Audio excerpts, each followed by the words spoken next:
Hi guys, and welcome back to another tutorial. Today I'm going to show you how to stop screenshot on Messenger. So first you open Messenger, you click on menu right here, and then you go to settings. You click on privacy and safety.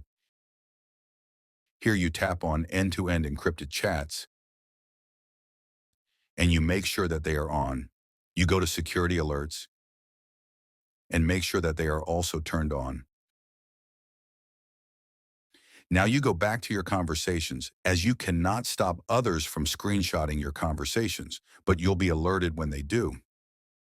But if you want to send photos that can't be screenshotted, you go to camera, you just take a picture or upload one, and you click view once and send. I'll go to my message. Try to screenshot, and as you can see, I can't. That's it. Hope you like this video. Don't forget to like and subscribe. See you in the next video.